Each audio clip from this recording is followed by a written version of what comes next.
오늘 여호수아서 17장은 계속해서 가나안 정복 이후에 분배가 이루어지고 있는 그 내용을 다루고 있는데, 그 가운데에서 므낫세 지파, 특별히 요셉의 자손에 대해서 그 땅을 분배하는 그 이야기가 기록되고 있습니다. 므낫세 지파는 원래 므낫세 반 지파가 요단 동편 쪽에 땅을 분배받은 적이 있었죠. 근데 이제 서편 땅, 요단 서편, 가나안 땅이라고 할 수 있는 그곳에 이제 분배받는 이야기가 기록되어 있죠. 1절 이렇게 보니까 므낫세는 요셉의 장자다라고 얘기하고, 또 므낫세 장자 마길도 나오고, 또 길르앗의 아비다 이렇게 소개하면서 시작을 합니다. 마길, 이 집안에 대해서는 무사로 소개가 된다. 용사라고 하죠. 용사였기 때문에 그는 뭐 전쟁에 능하다 이런 말이죠. 그 영어로는 아주 great soldier라고 그래서 아주 그 장군 같은 그런 뜻을 가지고 있습니다. 그래서 이미 길르앗과 바산, 이 요단 동편 쪽이죠, 이미 정복했고 그 땅을 차지하였다라고 얘기를 합니다.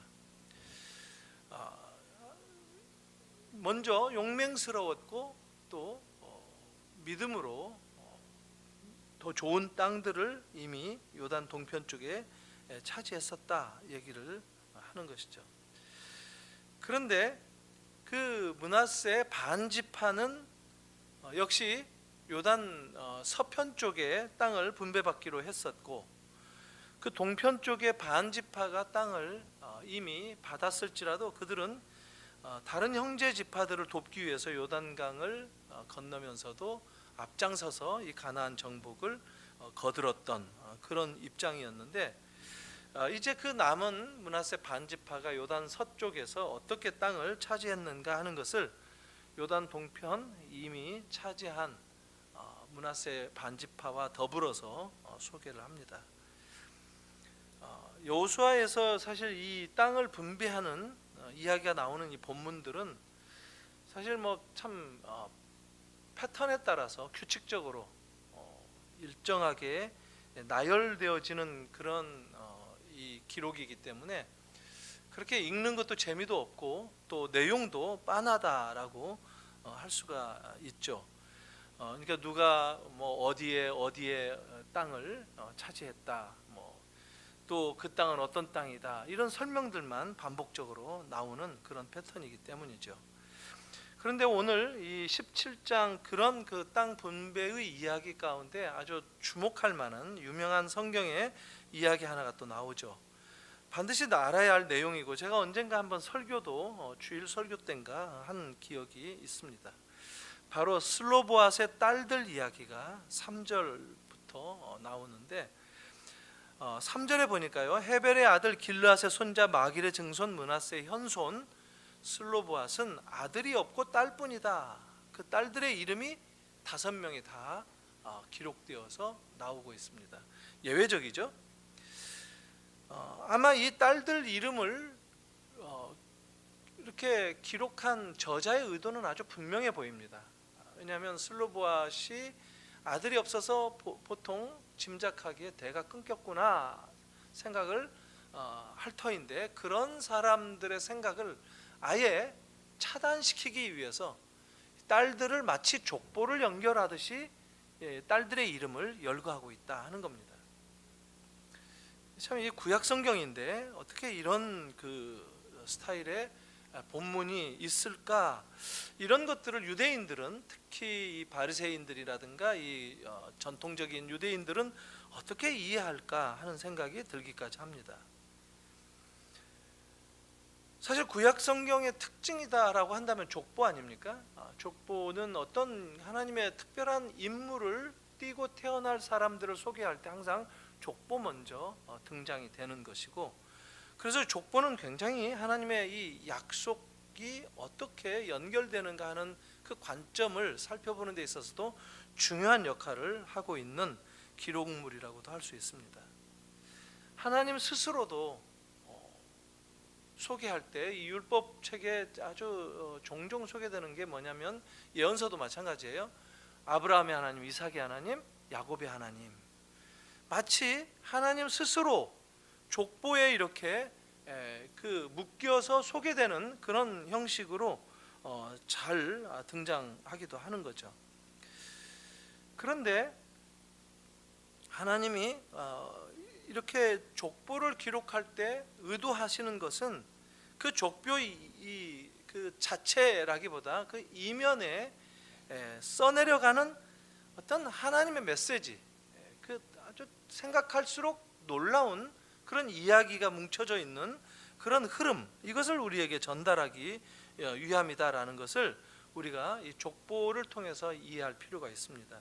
슬로브앗의 이 경우에 있어서도 아들이 한 명도 없이 딸만 5명을 두었는데 여호수아에서는 지금 딸들의 이름이 한 사람 한 사람 열거되고 있다, 기록되고 있다라는 겁니다. 이 내용이 뭐냐면 아들이 없기 때문에 이제 물려줄 땅, 기업을 물려줘야 되는데 이를테면 땅을 분배받는데 어떤 형태였느냐면 지파가 있으면 이미 지파에 아들이 있고 손주가 있고 이렇게 증손이 있고 현손이 있고 가계를 이루고 있지 않겠습니까? 가문이 있단 말이죠. 근데 그 가문에게 돌아갈 땅을 지파 안에서 또 할당을 해주는 아주 구체적인 땅 분배가 이루어졌다는 겁니다. 그런데 아들이 없이 딸만 5명이 있는데 돌아갈 땅이 없다라고 하는 게 이 자연스러운 그 율법에 따르는 족보의 그 땅 분배인데, 그런데 지금 그런 상황 가운데에서 이 딸들 5명이 여호수아를 당당하게 찾아갑니다. 4절과 6절에서 이야기가 나오고 있는데 그들이 제사장 엘르아살과 눈의 아들 여호수아와 방백들 앞에 나와서 말하기를, 그러니까 뭐 은밀하게 여호수아만 만난 게 아니에요. 이 딸들 5명이 대제사장 엘르아살도 있고 또 지도자인 여호수아도 있고 다른 지파들의 대표인 방백들도 있는데 모두가 다 모여 있어요. 오늘날로 말하면 이제 대표들이 다 모여 있는 그런 공식적인 자리에 나와서 여호와께서 모세에게 명령하사 우리 형제 중에서 우리에게 기업을 주라 하셨다. 그러니까 여호와의 명령을 따라서 그들에게 기업을 그 아비 형제 중에서 주므로 요단 동편 길앗과 바산 외에 므낫세에게 10분깃이 돌아갔으니 므낫세의 여손들이 그 남은 자손 중에서 기업을 얻은 까닭이었다. 이렇게 얘기합니다. 그러니까 딸들이 가서 아들이 없다고 해서 우리 그 몫으로 땅이 안 돌아오게 하는 것이 아니라 과거에 이거에 대해서 분명히 모세를 통해서 하나님께 물었던 적이 있는 것을 기억시키면서 여호와께서 분명히 우리들 앞으로도 땅을 분배하라고 하셨기 때문에 그 명령을 따라서 땅을 달라 요청을 한 겁니다. 이게 정말 이런 거를 이제 빼도 박도 못하게 딸깍 걸려드는 그런 거죠. 왜냐하면 이미 하나님이 모세에게 약속하신 그 내용이기 때문에 그것을 들어서 얘기하기 때문에 그대로 들어줄 수밖에 없는 그런 상황을 이 지혜로운 5 공주들이 만들었다라는 겁니다. 이스라엘의 대표 리더들에게 하나님께서 비록 딸들이지만 자기들도 자손이기 때문에 상속받을 땅을 주라라고 명령하셨던 것을 상기시키면서 땅 요구를 했다는 겁니다. 이게 민수기 27장에 이미 나왔던 내용입니다. 근데 이게 왜 주목할 만한 이야기거리가 되느냐면 이 시대에 지금 그야말로 가나안의 막 광야 생활을 끝내고 정복한 그 시기인데 기원전 약 한 12세기 전 아주 오랜 12, 13세기 전 이야기인데 그 시절에 이 여자들이 담대하게 자기들의 권리를 주장하면서 나섰다라고 하는 것, 이것은 뭐 참 대단한 거죠. 어느 나라의 그 이 뭐 민주주의나 또 여성의 그 여권에 대한 주장이나 이런 것들은 전부 다 20세기 이후의 이야기입니다. 1920년대 되어서야 영국도 참정권이 생겼습니다. 여자들도 투표할 수 있다라고 얘기했어요. 옥스퍼드, 케임브리지 이 대학도 여학생들은 없었어요. 1920년대 들어서 여자들도 입학할 수 있다 이렇게 생긴 거예요. 근데 사실 우리나라는 또 놀랍죠. 우리나라는 아예 그 시절부터 여자 대학교가 곳곳에 있었어요. 곳곳에. 그러니까 그런 것을 생각하면 이 관습이나 이런 것들을 깨는 데 있어서 이 슬로보아스의 5 딸들, 이 오공주, 이들의 믿음과 이들의 참 그 믿음이 용맹스럽게 용감하게 표현되어지고 자기들의 권리와 연결되어지는, 이것을 굉장히 주목할 필요가 있다라는 겁니다. 여자들은 사실 아버지에게 상속받을 권리가 없었습니다. 구약시대에. 이게 관습이었어요. 그러나 이 슬로보아스의 5 딸들은 그런 원칙에 대해서 하나님 앞에 나아가서 담대하게 요청을 한 거예요. 아들들이나 딸들이나 구별 없이 평등해야 되지 않느냐, 우리에게도 땅을 달라, 믿음으로 도전을 했던 거예요. 하나님 앞에서 자신들이 받아야 할 정당한 권리를 당당하게 주장한 것이고 찾았던 거예요. 근데 이게 놀랍게도 구약 이야기다라는 거예요. 그러니까 믿음으로 상속자의 대열에 올라설 수 있었던 이 이야기가 슬로보아스의 딸들의 얘기다라는 겁니다. 이들은 전통을 깨트린 셈입니다. 고정관념을 깨트린 셈입니다. 그리고 새로운 어떤 믿음이 역사할 때 만들어낼 수 있는 창조적인 결과를 구체적으로 제시했던 그런 역사적인 의미를 우리에게 전해줍니다. 하나님도 이렇게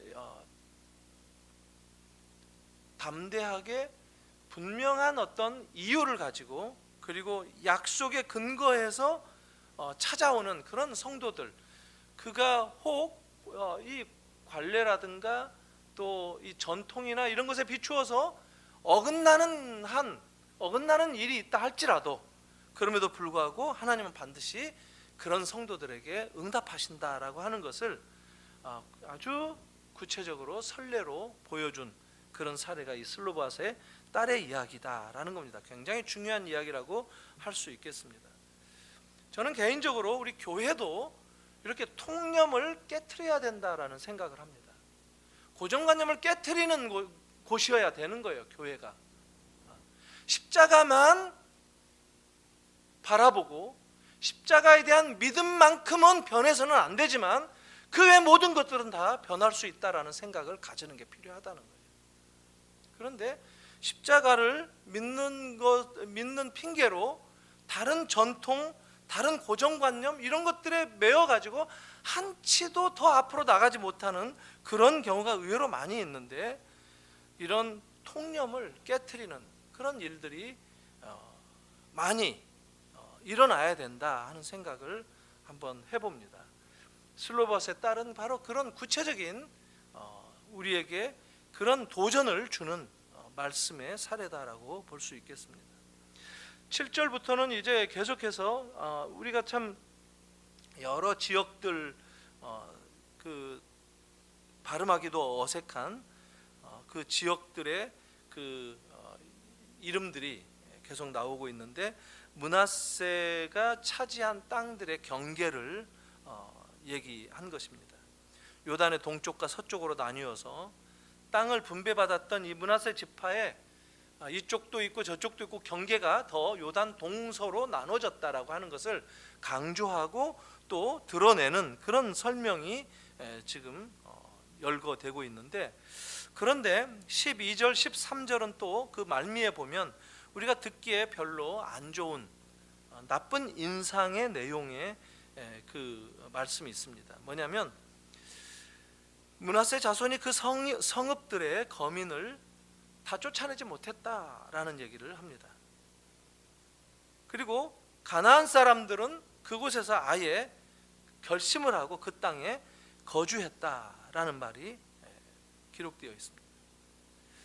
그것도 처음에는 그냥 이스라엘과 함께 더불어서 지내다가 나중에는 이스라엘이 좀 더 강성하게 된 이후에 그때는 가나안 사람들을 좀 이렇게 종으로 부리고 사역을 시켰는데, 이게 무슨 얘기냐면 결국은 다 쫓아내지 아니하였다, 이 말을 지금 여호수아는 강조를 하고 있습니다. 이 이후에도 나오고 있죠. 왜 쫓아낼 수 없었는가 하는 것에 대한 핑계거리 같은 이야기를 하는 거죠. 그들은 철병거를 가지고 있나이다 하는 얘기하죠. 철병거. 그러니까 이 전쟁 수행 능력을 비교해 본다면 가나안 사람들과 이스라엘 이 사람들은 정말 천양지 차이가 있다고 할 수 있습니다. 무기를 예를 들면 철병거라고 하는 것은 쉽게 말하면 그냥 철기 문화로 이미 넘어왔다라는 겁니다. 발전이 많이 됐다라는 것입니다. 수백 년을 앞섰다라는 얘기예요. 오늘날이야 뭐 사실 몇십 년 앞서기도 하고 그런 얘기 많이 듣지 않습니까? 미국과 중국이 뭐 몇십 년 앞섰다 뭐 이런 그 비교를 종종 하는데, 지금은 그래도 거의 다 첨단이나 이런 것들은 개념은 같은 개념이라고 할 수 있는데, 이 비교를 보면은 철기 문명과 청동기 문명으로 나눌 수 있으니까 얼마나 지금 하늘과 땅 차이인지 이 전력이 비교가 안 되는 수준이라고 할 수 있겠습니다. 그러다 보니까 이 여호수아서에 은근히 그 변명처럼 주기적으로 반복되는 이 말이 뭐냐면 그들은 철병거를 가지고 있었다 하는 얘기가 계속 나온다는 겁니다. 그런 위세에 눌릴 수밖에 없어서 손쉽게 몰아낼 수 있는 대상으로 생각을 못했다는 겁니다. 늘 가나안 사람들을 두려워했던 것이 이스라엘의 속내였었다는 것이죠. 그런데 이스라엘이 반드시 알아야 될 게 뭐였죠? 저 몇 번 지금 거듭해서 강조하고 있는 것인데 뭐냐면 어차피 그들은 무기를 가지고 싸우는 그런 입장이 아니란 말이죠. 그들이 싸워야 하는, 진정으로 그들이 무장해야 되는 것은 믿음이란 말이죠. 하나님의 말씀이었고, 그런데 무기를 가지고 비교를 하면 이길 수 있는 상대가 아니란 말이죠. 교회가 마찬가지예요. 교회가 세상과 비교할 때 세상을 이겨낼 수가 없습니다. 같은 조건으로. 세상이 가지고 있는 지혜라든가 세상이 가지고 있는 이 물적인 자원들, 돈, 또 지식, 이런 것들은 쫓아갈 수가 없는 것이죠. 그런데 교회가 세상의 방법을 쫓아가서 교회를 만들어가고 교회도 발전시켜야 된다라고 세상에서 마케팅하니까 교회도 마케팅하고 이런 식으로 따라가게 되면은 세상을 쫓아가는 것 같지만 결국은 세상에 다 잡아먹히게 되는 그런 결과를 초래한다라는 겁니다. 우리는 세상을 상대로 무엇으로 싸워야 되는가? 믿음으로 싸워야 된다는 거예요. 신앙이 바로 하나님의 말씀에 기초된 그 신앙으로 세상을 향해서 얘기를 해야 된다는 것이죠. 물론 이게 실감이 와닿지 않을 때가 참 많습니다. 우리가 이 세상에 많이 이렇게 젖어서 살기 때문에. 그런데 결국은 무엇으로 이것을 단적으로 확인을 하게 되느냐면 모든 선인들이, 우리들의 이 선조들이, 선배들이 다 세상을 떠나면서 하는 얘기가 다 똑같아요. 결국은 하나님의 말씀이더라. 하나님의 말씀은 영원하다라는 거죠. 인생은 다 헛된 것이다 라는 얘기들을 다 남기고 떠난단 말이죠. 그 얘기를 듣지만 우리는 현실적으로 이 세상에서 살면서 세상적인 방법을 붙잡을 때 내가 좀 더 넉넉해지는 것 같고 좀 더 강해지는 것 같다는 것을 느끼는 것이, 이게 바로 우리를 속이는 이 세상의 술수다라는 겁니다. 우리의 싸움은 믿음의 싸움인 거예요. 눈으로 보이는 싸움이 아니라 영적인 싸움이다라는 거예요. 혈과 육에 있지 않다고 바울이 얘기했어요. 그래서 우리가 싸우는 것은 그런 철병거에 의존해서 싸우는 것이 아니라 하나님을 의지하고 믿음으로 하나님께 도움을 청하면서 싸우는 그런 싸움이다라는 거예요. 매일 아침 하나님 오늘 또 세상에서 나아가서 살 것입니다. 세상에 있는 사람들을 만날 것이고 세상에서 일을 할 터인데 이 가운데에서 믿음으로 주님께 지혜를 구하오니 오늘 하루를 세상과 맞붙어서 싸울 때 나를 지켜주십시오. 이게 우리들의 매일매일의 기도가 되어야 된다는 것입니다.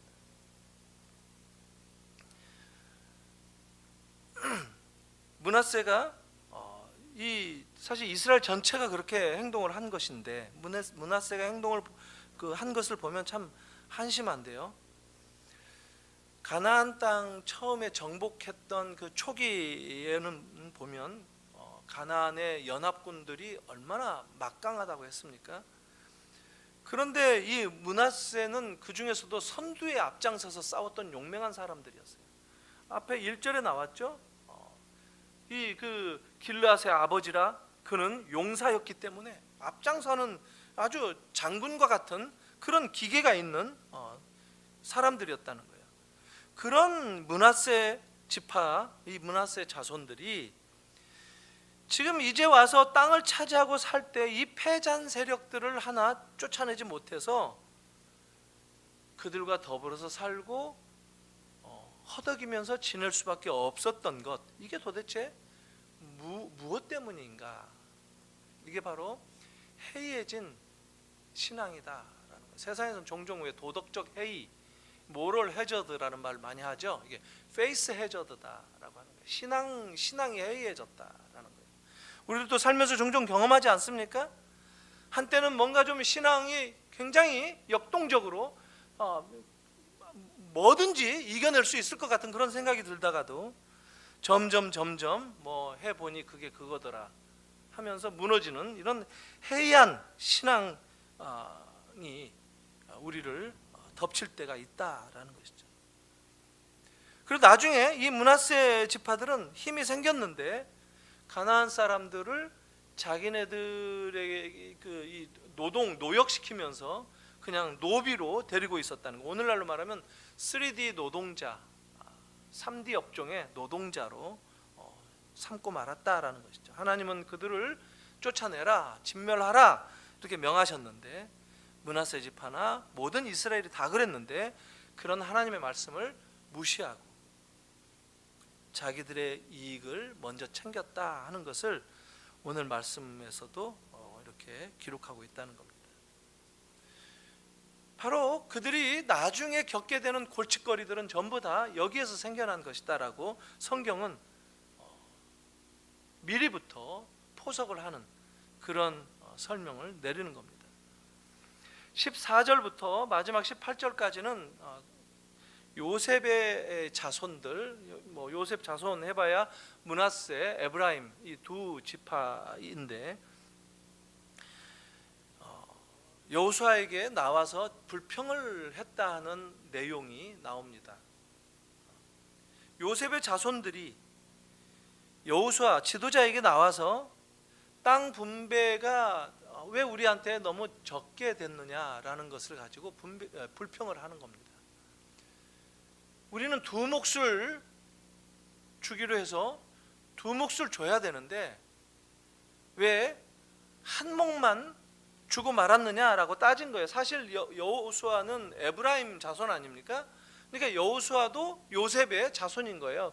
같은 지파의 소위 말하면 그 지도자인 것이죠. 그러니까 같은 지파의 그 지도자의 그 지파 사람들이 와서 지금 불평을 하는 거예요. 그러니까 어떤 면에서 보면 은근히 혈연 관계를 의지해서 나와서 지금 서운한 마음을 이렇게 믿고 토로하는 그런 것으로 비춰질 수도 있습니다. 그러나 그 내용은 분명히 불평하는 내용이었고 아주 황당합니다.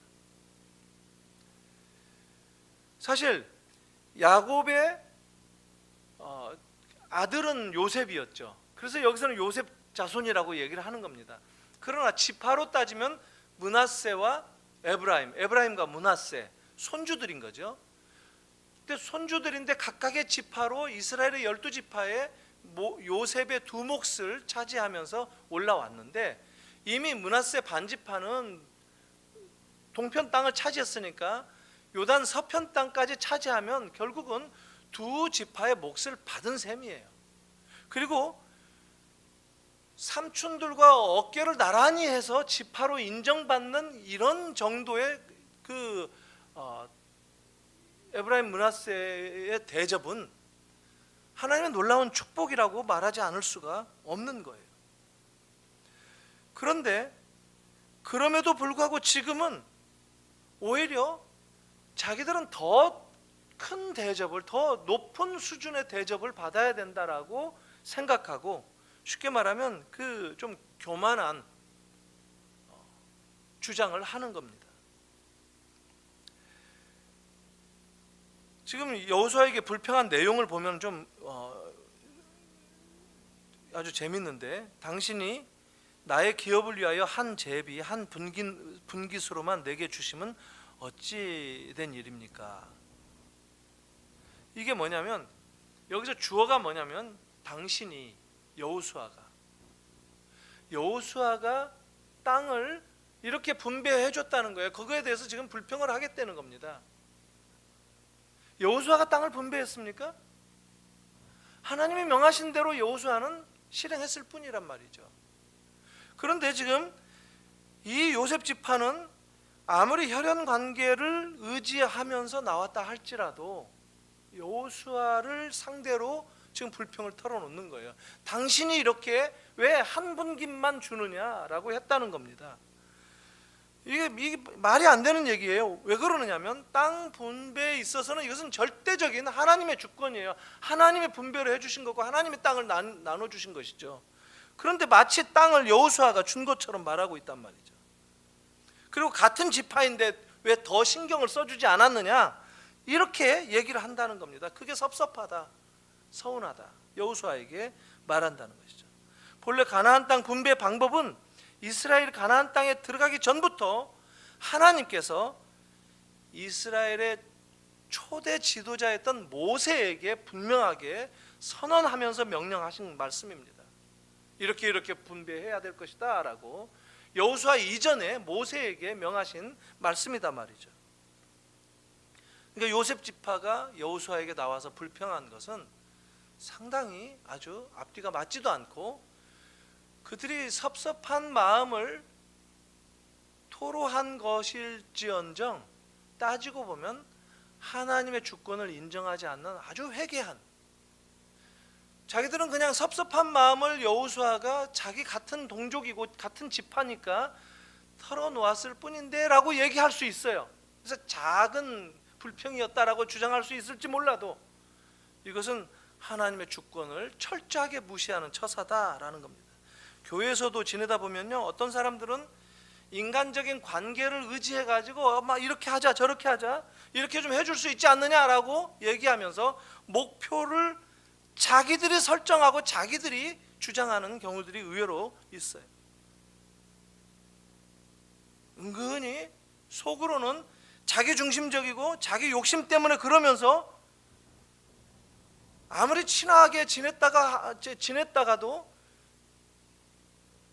비읍장 사람은 등을 돌리면서도 겉으로는 은근히 성도의 교제다라고 말하면서 이런 거 할 수 있지 않느냐, 이런 것도 해줄 수 있지 않느냐, 이렇게 주장하는 경우들이 있다는 거예요.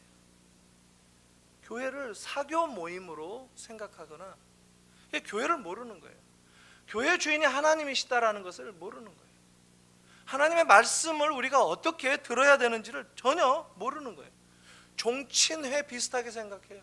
동창회처럼 생각하고 교회에서 끼리끼리 이렇게 마음이 통한다라고 얘기하고 이렇게 얘기하는 경우가 의외로 많단 말이죠.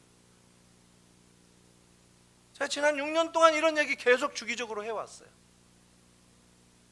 우리 교회가 오래된 교회이기 때문에, 그런 성향이 강하기 때문에 교회는 교회여야 된다라는 거죠. 교회는 하나님의 말씀을 향해서 다시 되돌아가야 되는 그런 원심력을 가져야 된다라는 것을 그렇게 우리가 강조해도 그것은 약한 거예요. 교회는 그게 바로 교회됨의 가장 우선적인 특징이다라는 거예요. 그렇지 않으면 그게 같이 망하는 일입니다. 더군다나 이 요셉 자손이 문제가 뭐냐면 지금 탐욕이 생긴 거예요. 욕심이 지나친 거예요. 지파 이기주의로 다른 지파보다 더 많은 땅을 차지하고 싶었던 거예요. 하나님께서 분배하신 그 기준도 뛰어넘어서 자신들은 두 지파인데 왜 한 제비로 제비 뽑기 한 번만 하고 한 분깃만 받았다고 이런 식으로 불평을 했단 말이죠. 그러나 그들은 이미 두 분깃을 받은 셈이나 다름없었습니다. 요단 동편도 서편도 다 차지했으니까. 그런데 여호수아는 지도자로서 이런 탐욕스러운 요셉 자손들에게 도움을 줍니다. 어떻게 도움을 주느냐면 15절이 그 말인데, 그들에게 이르되 네가 큰 민족이 되므로 에브라임 산지가 네게 너무 좁을진데 브리스 사람과 르바임 사람의 땅 삼림에 올라가서 스스로 개척하라. 이렇게 얘기합니다. 마지막 18절에서도 개척하라는 말이 나오죠. 그 산지도 네 것이 되리니 비록 삼림이라도 네가 개척하라. 그 끝까지 네 것이 되리라 얘기합니다. 개척하라. 여호수아는 요셉 자손들의 이 불평하는 것을 은근히 받아주는 것 같은데, 이게 지금 영어 성경으로 보면은 이게 if가 들어가서 만약에 너희가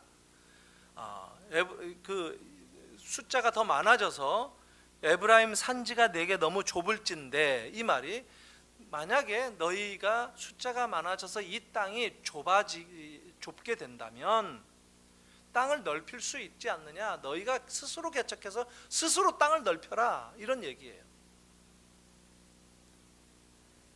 그러니까 말을 다 들어주는 게 아니라 개척하라라고 마치 격려하는 듯이 얘기하고 인정하는 듯이 얘기하고 하지만 땅 분배만큼은 하나님의 주권 가운데서 이미 정해져 있고 끝난 일이니까 앞으로 필요하다면, 너희에게 정말 땅이 필요하다면, 더 필요하다면 스스로 개척하는 방법 외에는 없다, 이런 얘기를 하는 겁니다.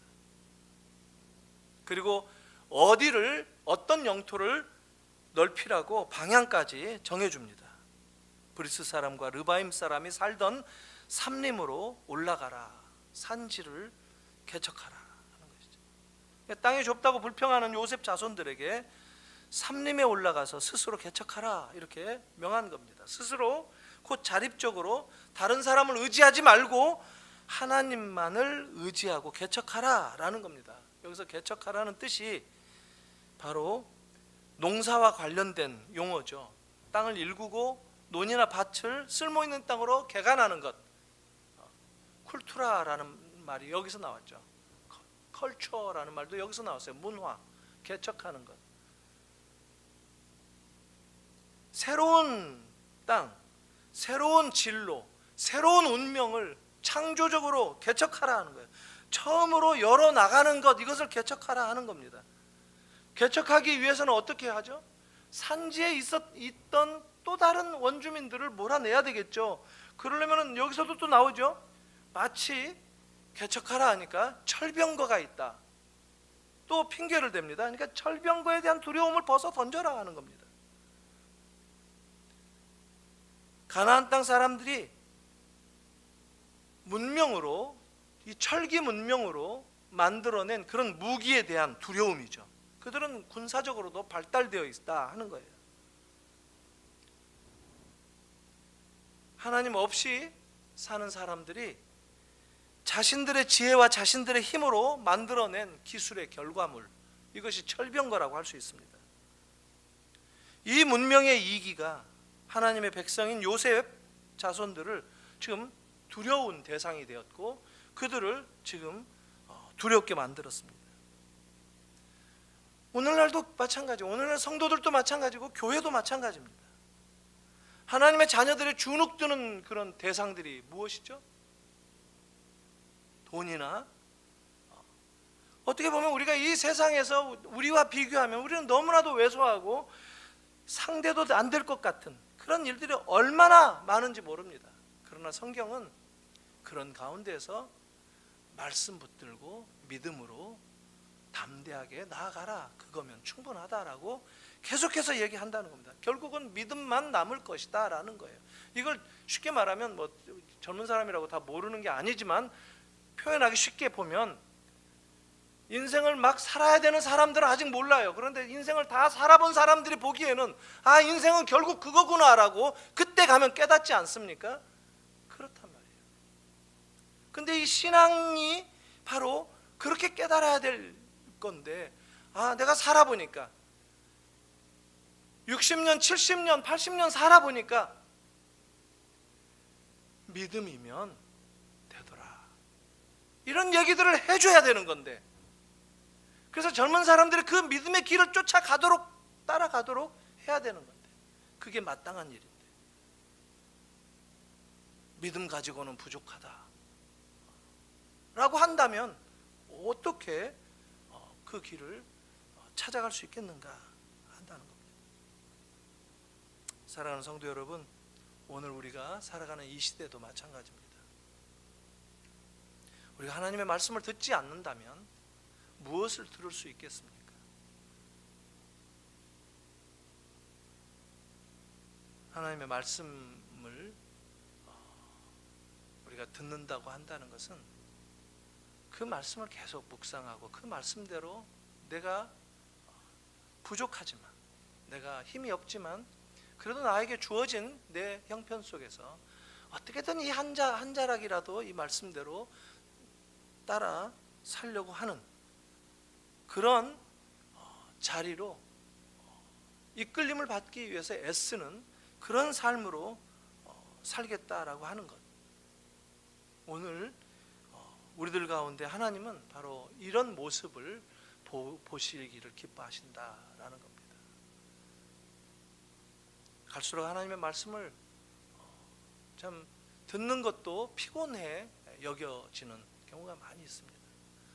그리고 하나님의 말씀이 아니라고 여겨지는 그런 생각도 의외로 많이 들 때가 있고, 거기에서 이 이스라엘로 다시 한번 우리에게 들려주는 이 이야기를 통해서 하나님이 지금 나에게 무엇을 말씀하시는가.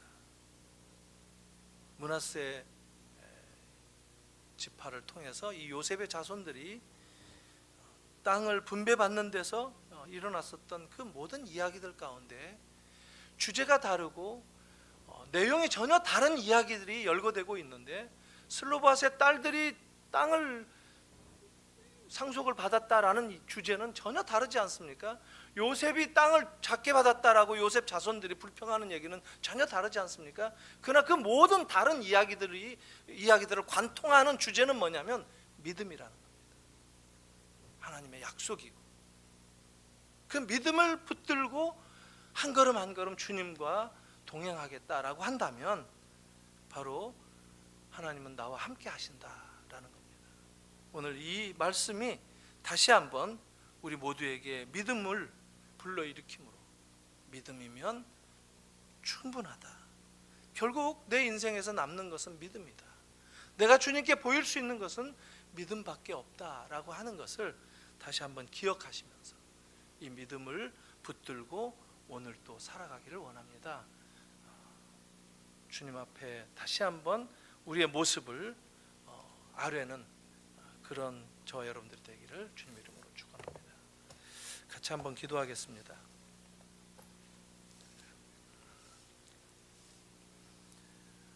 슬로보아스의 딸들의 이 용기 있는 믿음 생각하면서, 그 용기 있는 믿음이 왜 용기가 있었죠? 바로 하나님이 약속한 것을 붙잡는 그 용기였습니다. 하나님을 거역한 것이 아니라 하나님의 말씀을 기억한 것이다. 이것이 용기 있는 믿음이었다라고 하는 것. 그리고 요셉 자손들이 땅이 작다고 불평할 것이 아니라 철병거 때문에 거저 분깃을 더 얻겠다라고 하는 그런 탐욕스러운 불평이 아니라 오히려 믿음으로 철병거를 가진 가나안 사람들을 몰아내고 온전히 약속의 땅 가나안에서 하나님의 그 영광 돌리는 삶을 사는 것, 그러기 위해서 그들도 믿음이 필요했는데, 오늘 주님 저와 우리 교회에 이 믿음을 다시 한번 불러 일으켜 주시고, 이 믿음 가운데로 담대하게 나아가는 제가 되기를 원합니다. 같이 기도하겠습니다.